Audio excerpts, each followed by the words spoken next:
Good morning, or Morning. afternoon in your case, Martin, Or night. or night if you're in Australia. It's umbraCoffee episode 49, I think, and we're incredibly quickly approaching that 1 year mark.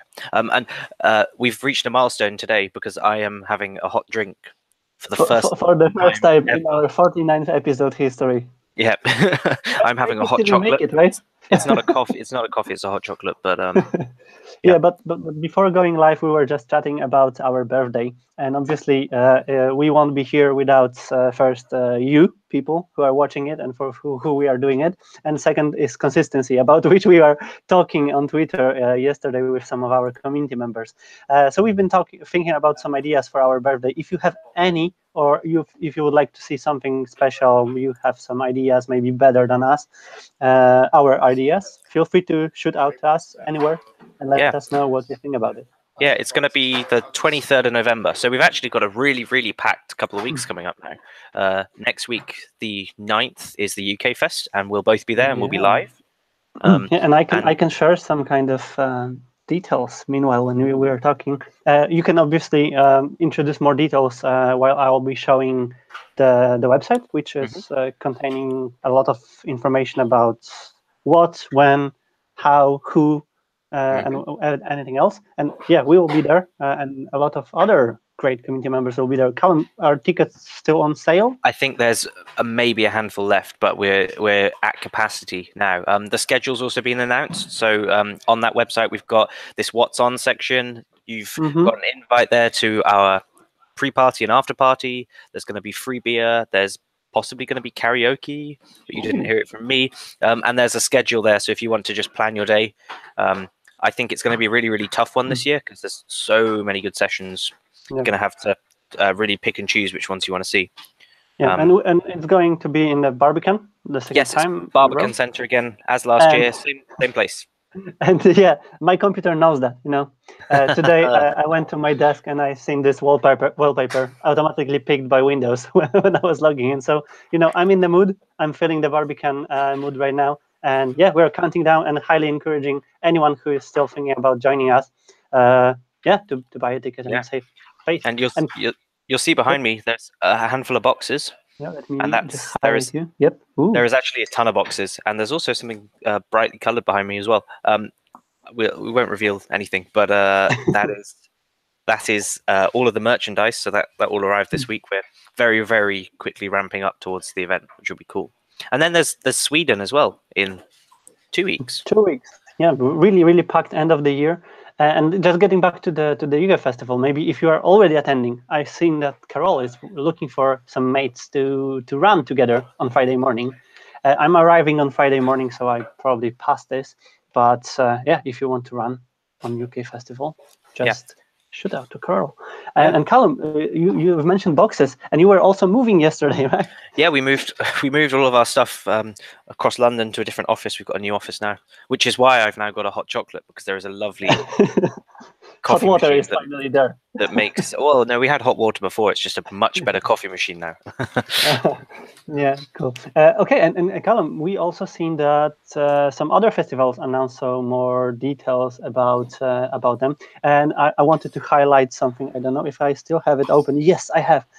Instagram, in which I'm still in love, and UDAF created a profile there, and they are introducing the new festival, which will take place in March 1st, yes. March. And let me show the great website which they've done. It looks really, really cool. I don't know. For me, it's kind of Stranger Things like. I don't know if you've seen. Well, they've got this umbradojo thing. Yeah, theme going on, and yep. Talking about umbrakai. So Karate Kid. Yeah, there's maybe I don't know, but the site's cool. The identity looks really, really cool, a bit different. And it was a really great event last year. If anyone fancies making the trip over, it's a really, really, really great place. Yeah, and this is this Instagram account which I mentioned. It looks even better here. But yeah, that's really cool. Definitely, it's worth to observe. I'm really, really tempted to visit Australia for the first time in my life. So I don't know if we want to be planning some kind of vacation time there. Maybe, I don't know.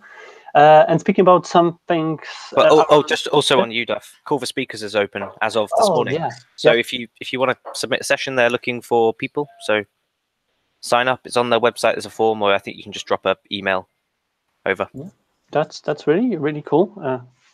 Yet another thing to put on to-do list. And also, we've seen during this week that something is going on in Bristol around some events, festivals, meetups. We will definitely keep an eye on it, but something's going on there. And our amazing Duck Festival released the after movie from Donuts on a stick. Donuts are the first frame. I don't know. I know that you love it. It's very interesting to see that we were recorded. I didn't notice anyone recording either, but the videos just made me really excited about next year, actually. Yeah, and Callum, maybe we can transfer to the topic of meetups, because it's also not only the festivals time and part of the year, but a lot of meetups are starting and being reborn.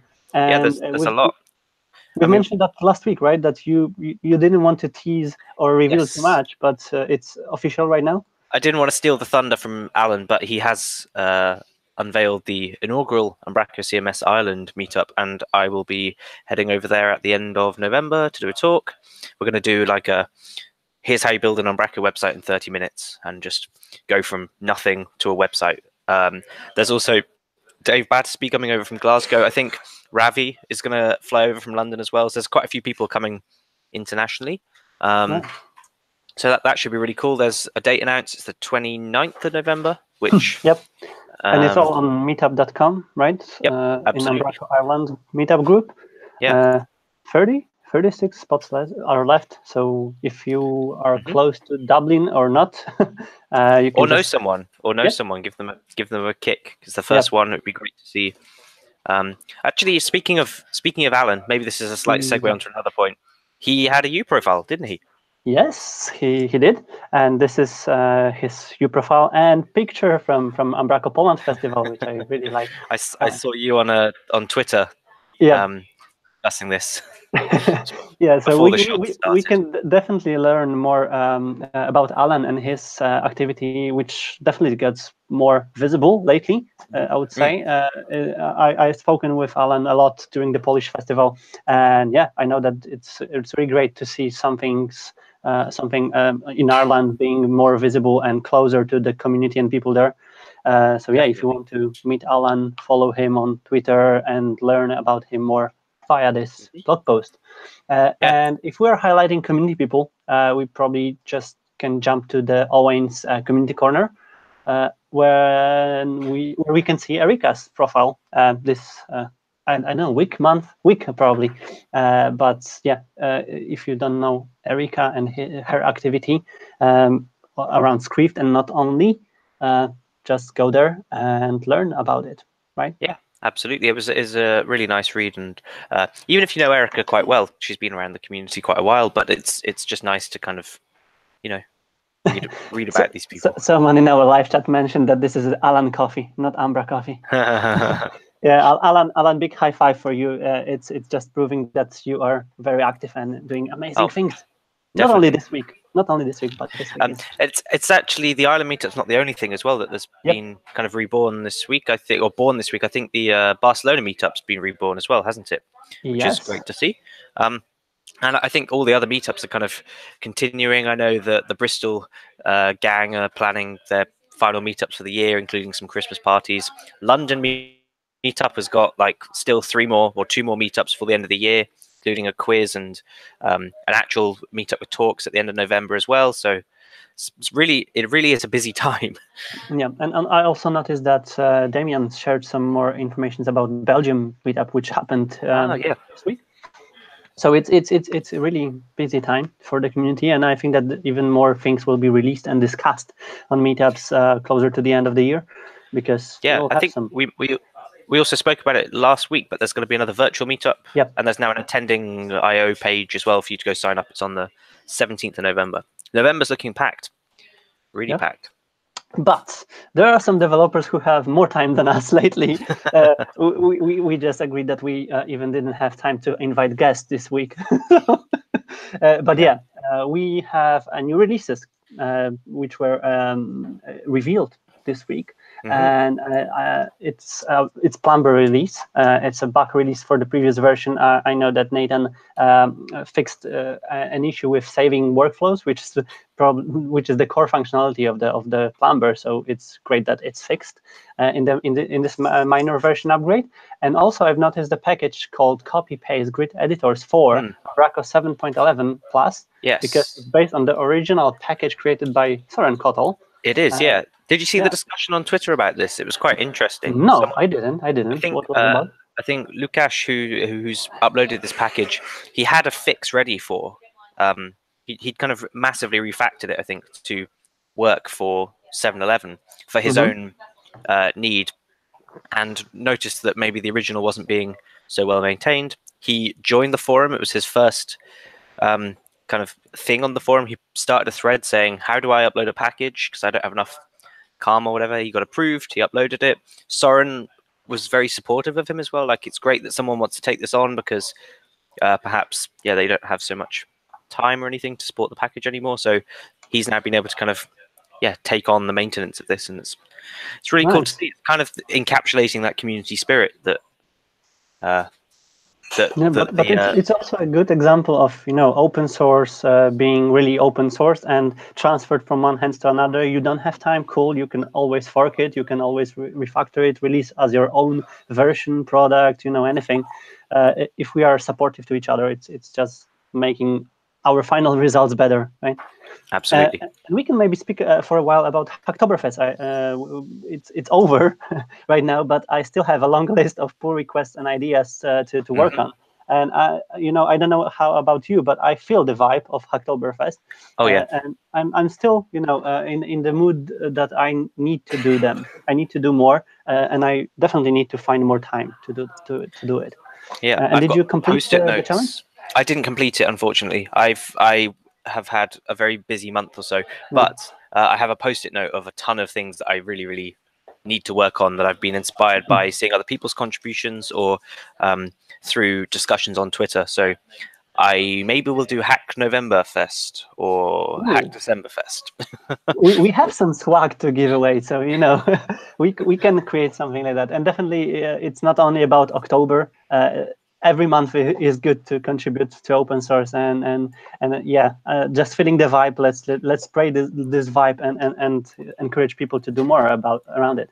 Of course, and there's coming up with the festivals hackathons. So the UK Fest has a hackathon next Thursday, and I don't know if Sweden has one, but there's also the monthly hackathons that I've been running for around V8. So if you want to contribute, even though it's not October anymore, don't stop, because there's a ton of different ways you can get involved through either the festival or just the last Friday of the month, or even, I think Paul Seal's still been doing his YouTube lunchtime, let's work on a content app type thing. So super easy ways of getting involved in the open source world. Yeah, and you can always fix something what's not working for you during your work time. Exactly. It's also a contribution. And speaking about work, we've also spotted a website which is called umbraJobs, and we've been discussing it internally that it was visible for some time and then it went down or display hidden, but now it's back, and it's a place, this final place for agencies and people who are looking for job or who are looking for employees. There is a listing of Umbraco freelancers, Umbraco partners, and job openings. Looks really cool, Umbraco oriented. So if anyone is looking for employee or new company to work with, that's probably a good place to I think it's mostly it's more like a jobs board for people looking for work, so agencies looking for projects, but they do have this section about like advertising actual roles as well, which is but on Twitter activity, I've seen that they were highlighting people who are looking for jobs. So that's the approach. I think is really interesting, and maybe it's the way how it should be done within the small and supportive community. We'll definitely keep an eye on it as well. And speaking about jobs and hires, we have yet another new hire in Umbraco. Growing like crazy. And it's another Niels. So the team of Niels is growing. And yeah, it's a great article about new hire in Umbraco. Yeah, I'm afraid because it's mentioned even in the introduction of this article that this guy can be dangerous. So they can fix bugs every time and easily with other tools than those mentioned here, maybe. But yeah, it's said that the Niels was working already on some various things around development and products communications, and that's good to see that the team is growing still constantly. Absolutely. Jumping maybe to another Niels, we had some teaser about things. This made me very happy to see. It's information about some schema mismatches being found during the deployment or transfers between environments on Umbraco Cloud. And besides the mismatch between English and Denglish, which was also found here by Chris Houston, it's great to see that those types of improvements are also getting included to Umbraco Cloud. And speaking about Umbraco Cloud, Umbraco is also on YouTube, same as we. But Umbraco is releasing some of great tutorials and videos how to deal with specific topics and problems, and maybe not only problems but workflows or how to do stuff not only on cloud. And one of those series was about fixing collisions and errors in Umbraco Cloud. So it's kind of tricky problems that people maybe don't necessarily always enjoy. And I guess they probably base these videos off the queries that come in from support, because it's the SWAT team that make these videos now, isn't it? Yeah, so I believe that there will be more videos like that, which will definitely help us and other developers to find solutions quicker. And besides the documentation, which I wanted to mention in the next topic, it will be another source of knowledge for Umbraco developers, and not only. And about documentation, I don't know if we mentioned that already, but the contents apps for V8 has their own section in the documentation now. We've highlighted some of the content apps done by Paul Seal already. There are some videos on YouTube how to do them, but also there's a portion of documentation which is really well described. And after reading it, it's really easy to build your own content app. And we will be definitely doing more of them soon when V8 will be released. And I believe this has actually been a community effort as well, because some of it was done at Code Cabin. Lottie started it off, I think, part of the hackathons, the V8 hackathons, and I believe Warren then contributed the C# example. So that's a lovely example of this like brand new thing that the community is embracing and everyone's tweaking, updating.